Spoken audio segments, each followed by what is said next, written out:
ओम श्री परमात्मने नमः। अथ प्रथमो अध्यायः। अवतरणिका। पांडवों ने 12 वर्ष का वनवास और 1 वर्ष का अज्ञातवास समाप्त होने पर जब प्रतिज्ञा के अनुसार अपना आधा राज्य मांगा, तब दुर्योधन ने आधा राज्य तो क्या, तीखी सुई की नोक जितनी भी जमीन बिना युद्ध के देनी स्वीकार नहीं की। अतः पांडवों ने माता कुंती की आज्ञा के अनुसार युद्ध करना स्वीकार कर लिया। इस प्रकार पांडवों और कौरवों का युद्ध होना निश्चित हो गया और तदनुसार दोनों ओर से युद्ध की तैयारी होने लगी। महर्षि वेदव्यास जी का धृतराष्ट्र पर बहुत स्नेह था। उस स्नेह के कारण उन्होंने धृतराष्ट्र के पास आकर कहा कि युद्ध होना और उसमें क्षत्रियों का महान संहार होना अवश्यम भावी है, इसे कोई टाल नहीं सकता। यदि तुम युद्ध देखना चाहते हो तो मैं तुम्हें दिव्य दृष्टि दे सकता हूँ, जिससे तुम यहीं बैठे बैठे युद्ध को अच्छी तरह से देख सकते हो। इस पर धृतराष्ट्र ने कहा कि मैं जन्म भर अंधा रहा, अब अपने कुल के संहार को मैं देखना नहीं चाहता, परंतु युद्ध कैसे हो रहा है यह समाचार जरूर सुनना चाहता हूँ। तब व्यास जी ने कहा कि मैं संजय को दिव्य दृष्टि देता हूँ, जिससे यह संपूर्ण युद्ध को, संपूर्ण घटनाओं को, सैनिकों के मन में आई हुई बातों को भी जान लेगा, सुन लेगा, देख लेगा और सब बातें तुम्हें भी सुना देगा। ऐसा कहकर व्यास जी ने संजय को दिव्य दृष्टि प्रदान की। निश्चित समय के अनुसार कुरुक्षेत्र में युद्ध आरंभ हुआ। 10 दिन तक संजय युद्ध स्थली में ही रहे। जब पितामह भीष्म बाणों के द्वारा रथ से गिरा दिए गए, तब संजय ने हस्तिनापुर में, जहां धृतराष्ट्र विराजमान थे, आकर धृतराष्ट्र को यह समाचार सुनाया। इस समाचार को सुनकर धृतराष्ट्र को बड़ा दुख हुआ और वे विलाप करने लगे। फिर उन्होंने संजय से युद्ध का सारा वृत्तांत सुनाने के लिए कहा।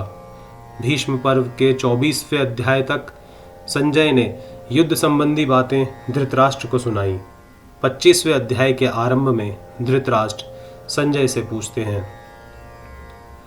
धृतराष्ट्रवाच धर्म क्षेत्रे कुरुक्षेत्रे समवेतायुयुत्सवः वामकाः पांडवाश्चैव किम कुर्वत संजय।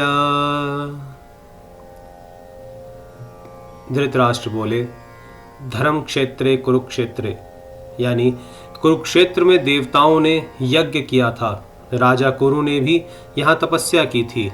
यज्ञादि धर्ममय कार्य होने से तथा राजा कुरु की तपस्या भूमि होने से इसको धर्म भूमि कुरुक्षेत्र कहा गया है। यहाँ धर्म क्षेत्रे और कुरुक्षेत्रे पदों में क्षेत्र शब्द देने में धृतराष्ट्र का अभिप्राय है कि यह अपनी कुरुवंशियों की भूमि है। यह केवल लड़ाई की भूमि ही नहीं है, प्रत्युत तीर्थ भूमि भी है, जिसमें प्राणी जीते जी पवित्र कर्म करके अपना कल्याण कर सकते हैं।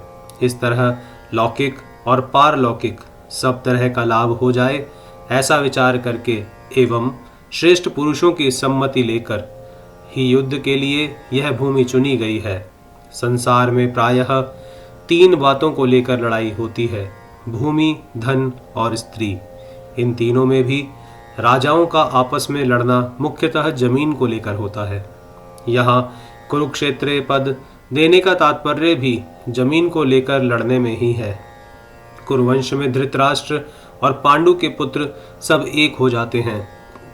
कुरुवंशी होने से दोनों का कुरुक्षेत्र में अर्थात राजा कुरु की जमीन पर समान हक लगता है। इसलिए कौरवों द्वारा पांडवों को उनकी जमीन न देने के कारण दोनों जमीन के लिए लड़ाई करने आए हुए हैं। यद्यपि अपनी भूमि होने के कारण दोनों के लिए कुरुक्षेत्र पद देना युक्ति संगत, न्याय संगत है, तथापि हमारी सनातन वैदिक संस्कृति ऐसी विलक्षण है कि कोई भी कार्य करना होता है तो वह धर्म को सामने रखकर ही होता है। युद्ध जैसा कार्य भी धर्म भूमि, तीर्थ भूमि में ही करते हैं, जिससे युद्ध में मरने वालों का उद्धार हो जाए, कल्याण हो जाए। अतः यहाँ कुरुक्षेत्र के साथ धर्म क्षेत्र पद आया है। यहाँ आरंभ में धर्म पद से एक और बात भी मालूम होती है। अगर आरंभ के धर्म पद में से धर लिया जाए और 18वें अध्याय के अंतिम श्लोक के मम पद में से म लिया जाए तो धर्म शब्द बन जाता है। अतः संपूर्ण गीता धर्म के अंतर्गत है, अर्थात धर्म का पालन करने से गीता के सिद्धांतों का पालन हो जाता है और गीता के सिद्धांतों के अनुसार कर्तव्य कर्म करने से धर्म का अनुष्ठान हो जाता है। इन धर्म क्षेत्रे कुरुक्षेत्रे पदों से भी सभी मनुष्यों को यह शिक्षा लेनी चाहिए कि कोई भी काम करना हो तो वह धर्म को सामने रखकर ही करना चाहिए।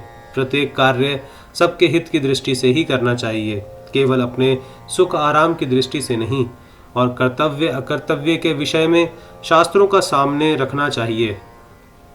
समवेता युयोत्सवः राजाओं के द्वारा बार बार संधि का प्रस्ताव रखने पर भी दुर्योधन ने संधि करना स्वीकार नहीं किया।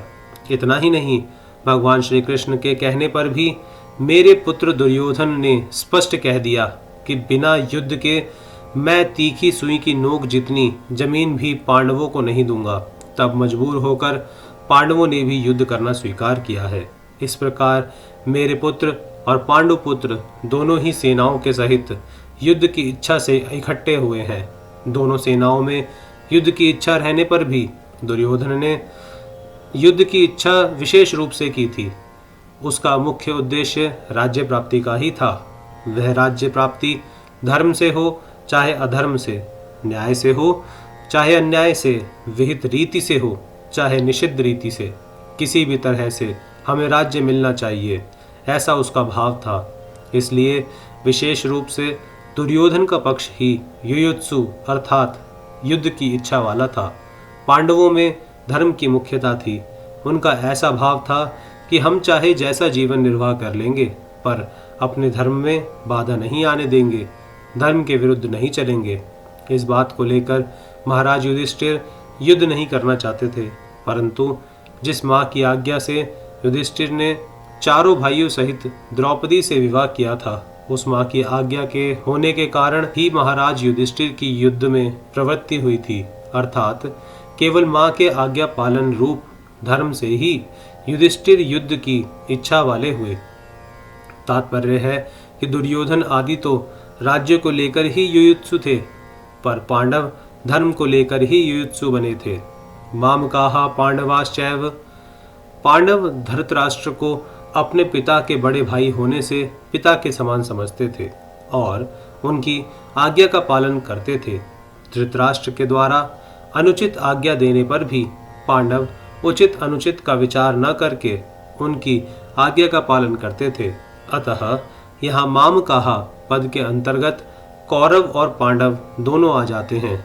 फिर भी पांडवाहा पद अलग देने का तात्पर्य है कि धृतराष्ट्र का अपने पुत्रों में तथा पांडु पुत्रों में समान भाव नहीं था, उनमें पक्षपात था, अपने पुत्रों के प्रति मोह था। वे दुर्योधन आदि को तो अपना मानते थे पर पांडवों को अपना नहीं मानते थे।